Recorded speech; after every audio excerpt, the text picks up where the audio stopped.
Hi, I'm Max Brantley with the Arkansas Times on Monday, July the 31st, 2 months down of a hot summer that cooled off a little this morning, which was nice.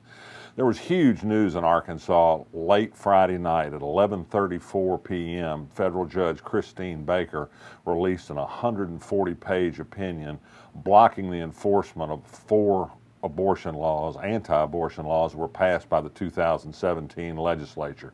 She said the plaintiffs, Little Rock Family Planning, the doctor that does abortions there, stood a good chance of success on the merits of the lawsuit.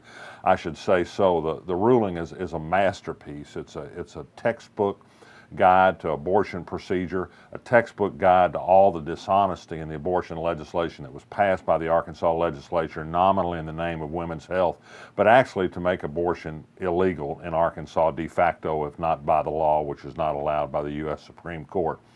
Among the laws that were blocked was one that prevents the only safe abortion procedure done most of the time in second trimester abortions by Little Rock Family Planning, so-called dilation and evacuation. It's the safest way. The state has offered alternatives which the judge illustrated are far more dangerous to women's health. This isn't about women's health, it's about ending abortion. There are a number of others. The state will appeal, certainly. This ruling followed an earlier ruling in the day by the 8th Circuit U.S. Court of Appeals that said that the judge should not have enjoined a 2015 law that required the Planned Parenthood clinics and also Little Rock Family Planning, which meets the requirement, to have a doctor on staff with hospital admitting privileges. The Planned Parenthood, which only does medication abortions in the first 9 weeks of pregnancy, has been unable to get a doctor who can get such an agreement. They're afraid of retribution from anti-abortion activists who've been known to put a lot of pressure on people who get involved in Planned Parenthood. This could put Planned Parenthood out of the abortion business in Arkansas because there's still available medical abortions in Little Rock. Its Fayetteville clinic is a key issue. It presents huge obstacles to women to have to go all the way to Little Rock to get a medication abortion. Undoubtedly, some will be discouraged by this new rule, which of course was the point of the law. Not yet known whether Planned Parenthood will appeal. Moving on to other topics, Quinlan, a Little Rock school teacher, announced that she's going to run for 2nd District Congress as a Democrat. She joins Paul Spencer as an opponent for Republican Representative French Hill. She's a newcomer to politics. She's for health care. She got energized in 2016 by the Trump election, organized an advocacy group on health care, helped organize the fabulously successful Women's March.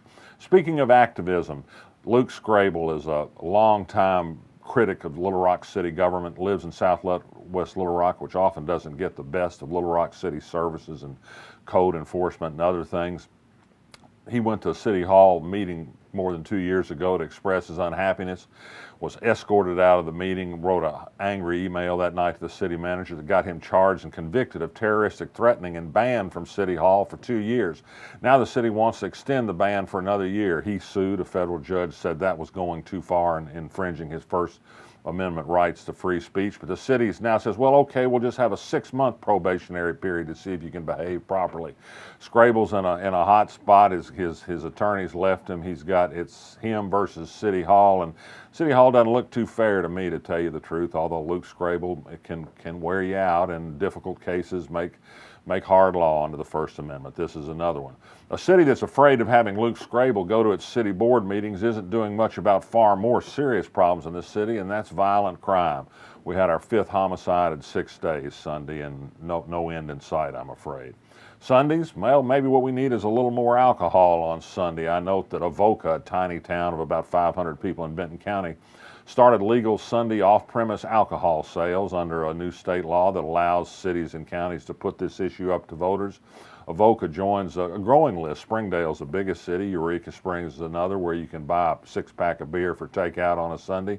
Little Rock, we're not cosmopolitan enough for that yet. The Little Rock City Board doesn't seem to want to give voters the opportunity to be able to go to a grocery store and buy a can of Schlitz for a weekend outing.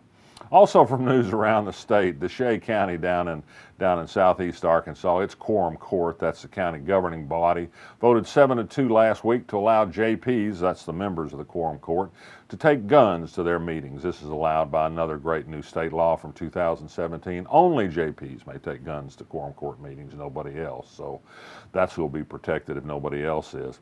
Got a funny invitation in the mail today to the House Republican Caucus fundraising event at the Little Rock Club in September.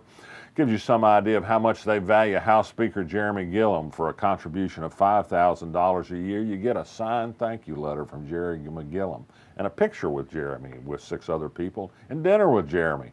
He's the big draw, I guess. You give $1,000 and you get a thank you note from the House Republican whip, whoever that might be. Mike Huckabee, today's Huckup. He made a comment on Fox News Sunday about the new White House Chief of Staff, John Kelly, wasn't one of these guys that rode the short bus. This made people furious. It seemed to be making fun of the kids with special needs who ride the smaller school buses to school every day. The interesting thing is that for once, Mike Huckabee, who's stuck his foot in that mouth many a time, apologized for what he said, took it back, and it was an unabridged apology. Good for Mike on that.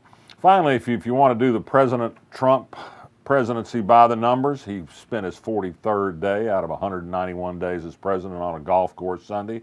It was his 58th day at a Trump property. Helps use his office to promote his real estate business, and he's on his way to spending more in 1 year on travel costs to his various outings and for security and added things than Barack Obama spent in 8 years as United States president. If anybody's counting. We still love him, don't we? We're still resisting.